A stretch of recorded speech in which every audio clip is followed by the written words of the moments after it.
Benithi mbonge mkhulu, mbonge lokho elangisiza ngakho impela mkhulu, ngoba ngabuya ngancediseka kakhulu, mkhulu.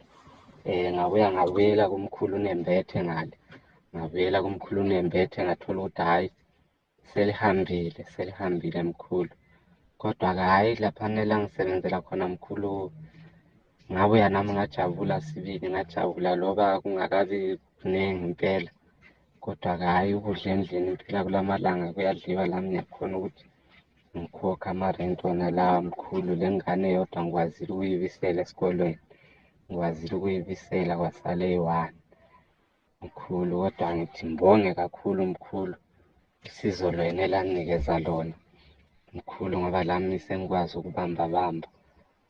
ukubamba khona lapha eshophu, sokukwazi ukuthenga lami, sengikwazi ukuthi ngihambe ngesitokha.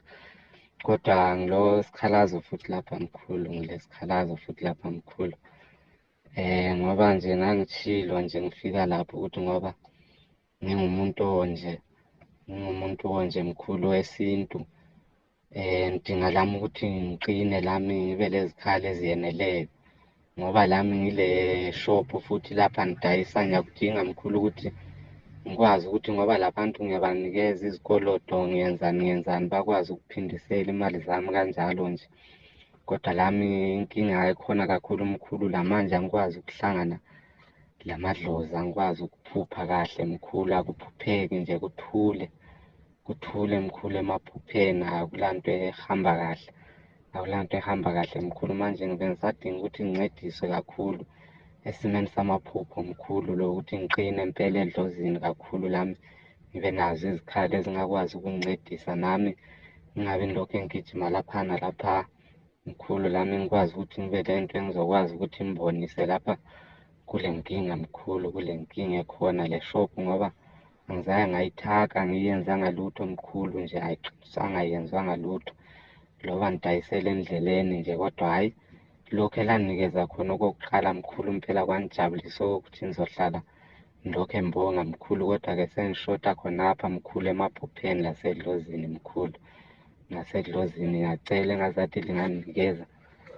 lingitshele ukuthi ngingayenza njani mkhulu, ukuthi ngithole induku engakwazi ukungincedisa eshophu konke lasedlozini, ikwazi ukuthi ingincedise mkhulu. Ngiyacela ukuthi ningangitshela ukuthi ngenze kanjani mkhulu, kumbe ngake umkhulu uNembethe, kumbe ngizoba khona nini lami ngikwazi ukuya ngithole khonokho okukhona.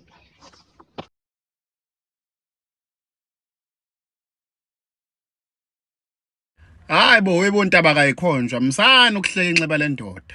Seduze kabi umhla ka10 sokhipha isibhongo ngani, kuzoba buhlungu ngintshele, sokhipha isibhongo ngani.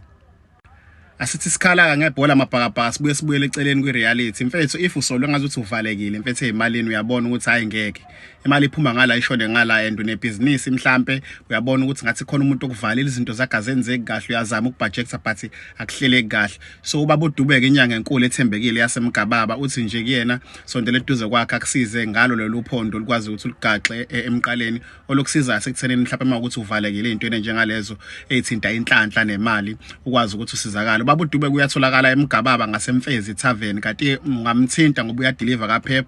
Inamba yakhe u072 544 6279, u072 544 6279. Uyasiza kakhulu lo muthi bafethu ekukwazini ukuthi udonse izinhlanhla, ngoba siyazi ukuthi izinto ezinjengalezo ezisebenza ngabantu ziyakudinga ukuthi ube clean nje wena njengomuntu ukuze ukwazi ukuthi izinto zakho yilunga. So uyatholakala na ku YouTube, ikhasi lakhe uDr Dube TV. Ngiyabonga kakhulu.